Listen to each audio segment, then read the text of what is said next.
I'm Margaret in Windsor, and I'm not going to put up information today. I've put it up on my YouTubes, most all of them over the past few years, and on Facebook. I'm putting this one up today because I've been telling about mind control murders and done in patterns, and about a lot of it was the school shootings, and I've put information with them when I put it up. They were done in patterns. But of course, they're giving all the attention to the young students from Parkland in Florida. And it's a great thing to do, except these children don't know the truth.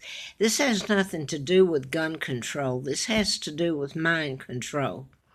And I've said way back and repeated it after the students have started um, protesting gun control or asking for control. And I've put it up that there's other ways they're using mind control now then, and they've used this before in the past, having a truck or a vehicle mow down people on the sidewalk, etc., and kill them. Now this just happened in Toronto, and I believe it was a Ryder truck. I'm not sure that, yeah, a Ryder truck. I believe that the person used to mow down and kill 8 or 10, I've forgotten, and injure a couple more. And that's sad. I'm the ones telling about this, trying to get people to listen and do something about it. Like March, like the kids did, or at least hand them the information and then see if the press, the Illuminati press, will cover them if they have the truth. The thing, and here's the other one, and there's ways to prove these that are done in patterns. That's the reason they were done, because mind control is invisible. It's hard to prove. You can kill people, knock them off, cure an illness, create one. You want to knock someone off, and you know the means and hows to use mind control. It's really not that hard. It was the Tesla files that were stolen. You can cause them to have cancer. How do you prove that you killed that person? You can make it appear they had a heart attack, or that suicide, like Robin Williams. He didn't commit suicide. It was suicide made to look that way, but it was mind control. So I could keep on going with this, and I have been doing this since '76. Larry Flint was shot in March of 1978 while I was doing the book, and I lived in Marietta, Cobb County, Georgia, where some of this happened. I mean, there was Warren and Rosina Matthews, who were forensic pathologists at Piedmont Hospital. They were mowed down by a programmed group, and one of the girls, it was just one girl in it, and they walked up to Terrell Mill to their homes, and somehow they got them outside, and they killed them, shot them. Well, she was hypnotized. The one girl was. So this trial went on, and it was redone, and I thought, sure, when Tom Sharon took it, the DA, he was going to be able to tell the truth about it. I don't know what happened, but I liked Tom Sharon and the district attorney, Buddy Darden, who first prosecuted it. But these doctors knew how that deaths were made to appear of natural cause. So I'm going to leave it at that. What I wanted to get to is I've been telling this, and I didn't know about my kidnapping and my real name until really late 1983, after I ran in a political campaign to replace one of the doctors I had written about, Congressman Dr. Larry McDonald from Piedmont Hospital. So there's a lot that was going on at Piedmont Hospital that I wrote about, and Gene Srokerman was murdered in Dr. Hardiman's office Christmas Eve. How my attorney was her attorney. Now my attorney was a good attorney, so he's good. Really good was former district attorney at Fulton County, Atlanta. So I've said enough about that. I went to the media. I did not know about the Illuminati. I did not know about my own kidnapping, and that the Illuminati actually had taken my father down with character assassination, King Edward VIII, who was married to Claudia Ruth O'Keefe, school teacher, sister to artist Georgia O'Keefe from Madison, Wisconsin. She was the Queen of England when my father was king in 36. He should have remained. When the Illuminati can take down a monarch and smear him with nothing but lies using doubles and imposters, and history still records that my father married Wallace Simpson. That's a total lie. He never married her. He was married to my mom, and they were still alive in October the 20th of 86. And, if it wasn't for my mom had some money, I don't know if that's how they lived or not. They took my father's identity and shut the door on him. I was born in, I'm going to go ahead and say it, and I show a picture where illegal George VI, which the Illuminati put in office after they took my father down with character assassination. For God's sake, he was married. My mom was there. You got people, Winston Churchill burned the Windsor files, my birth certificate, and and my father being married to my mom. When you can do all that, I've put all this up. He was friends with the Roosevelts, the Kennedys, Rockefellers, Rothschilds, Bilderbergers, etc. And Franklin Roosevelt, the Roosevelt family was a big part in all this. But JFK actually helped kidnap me, bring me to Moulton, give me the name Peggy Ann Dempsey. I married a Childers. I still have to use that name. I found out about my birth in late 1983.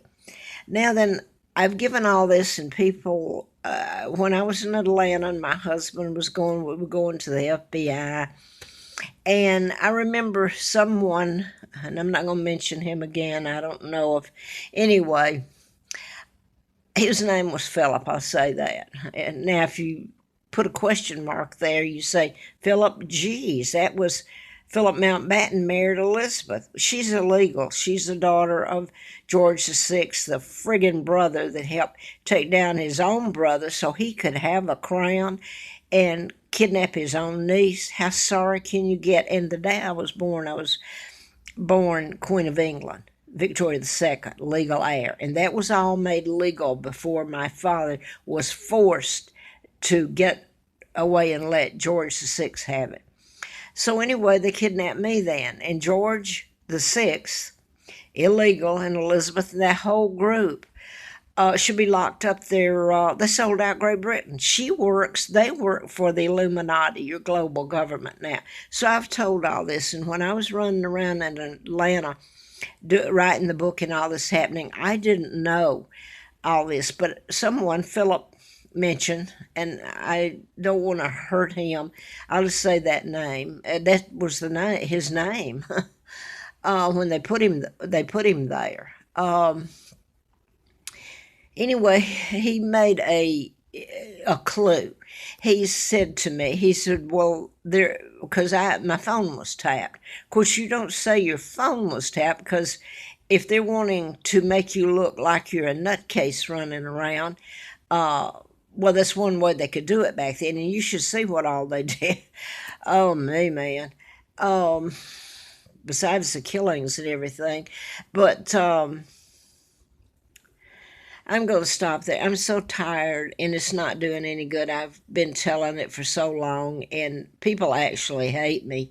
I'm going, they don't care if I'm Margaret Ann Windsor, the real Queen of England. I mean, they're too gung-ho at the wedding of Meghan to Harry, who's probably not even a Windsor. And then they're illegal anyway, monarchy, fake. But nobody seems to care.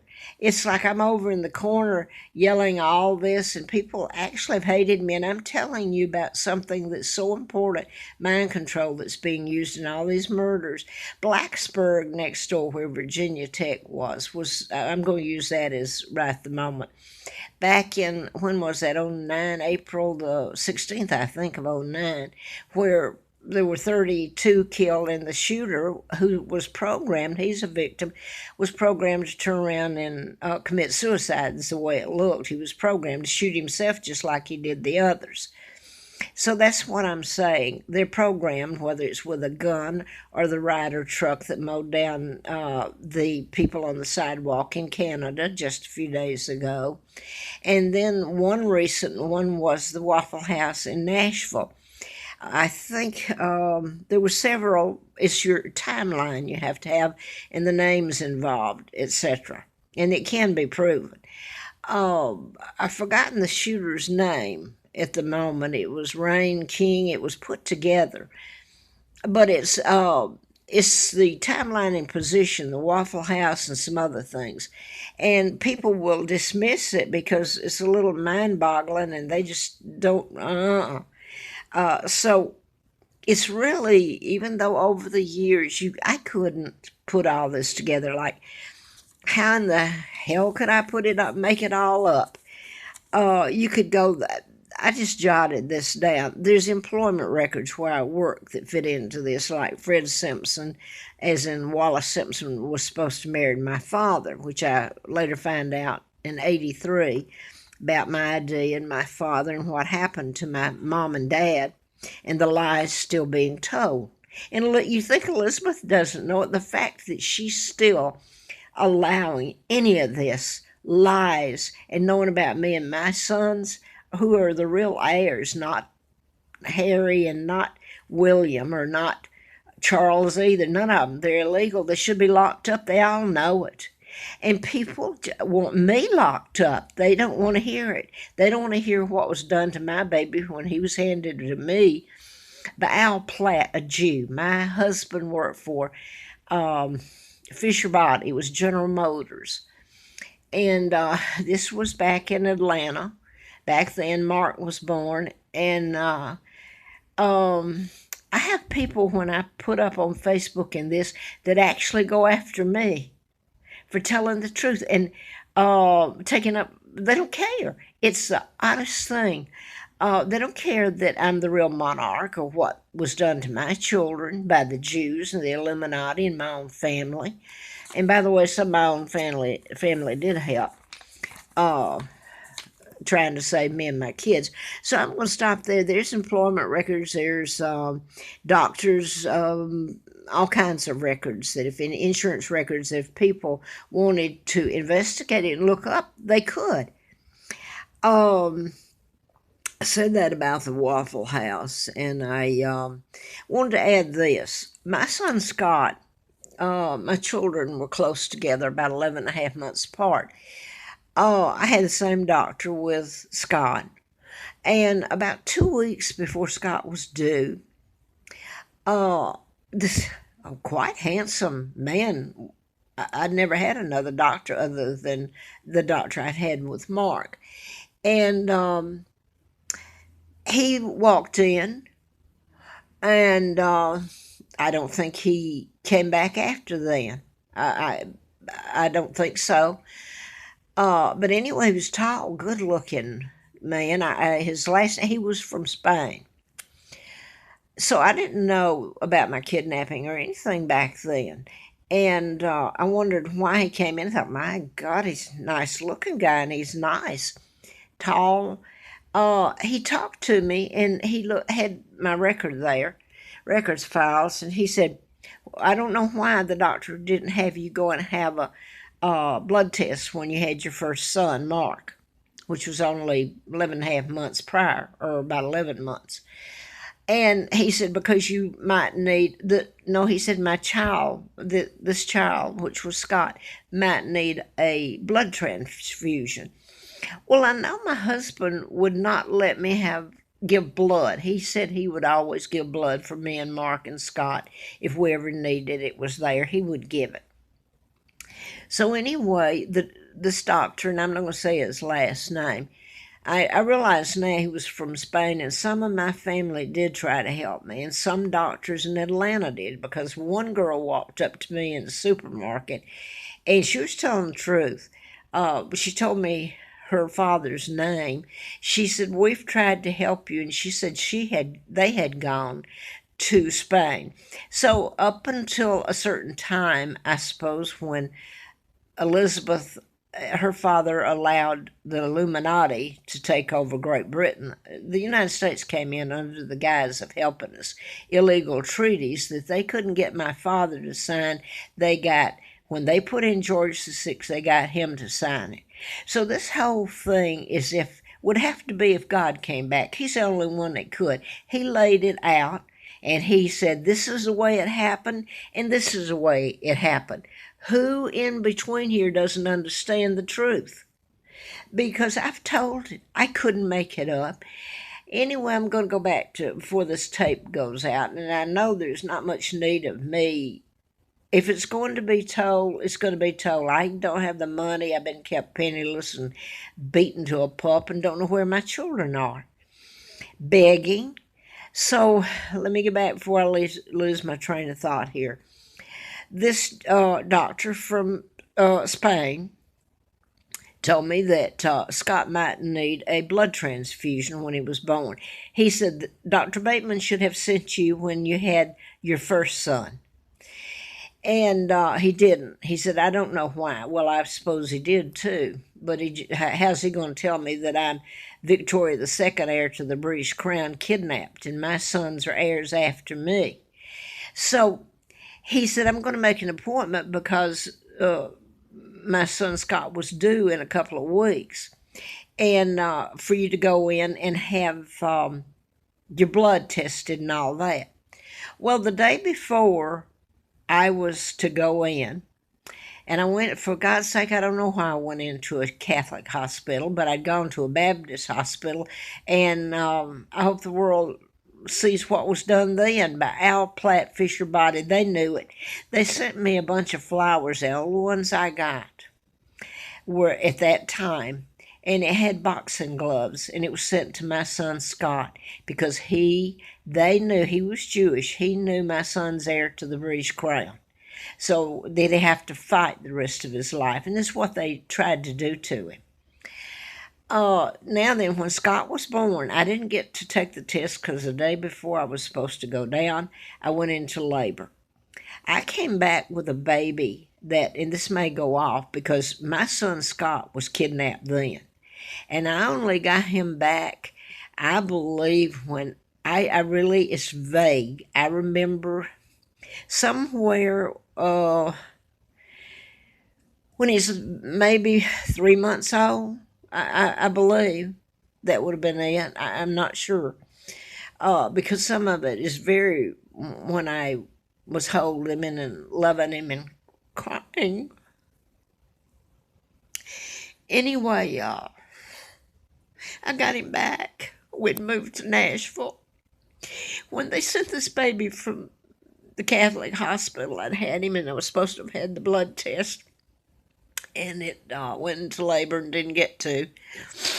I brought him home and this baby, and now all these pictures and everything have been destroyed with what happened to me in Atlanta and all that back in 80. He had this hair. He looked like another race or something, you know. He had this hair that was jet black. It was, my God.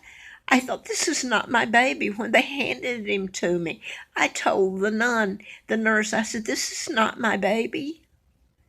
And she looked at me so bad. And when I brought him home, I felt so guilty. And I remember Mrs. Childers was there and Laura May. You would think they would have known that this couldn't have been my baby.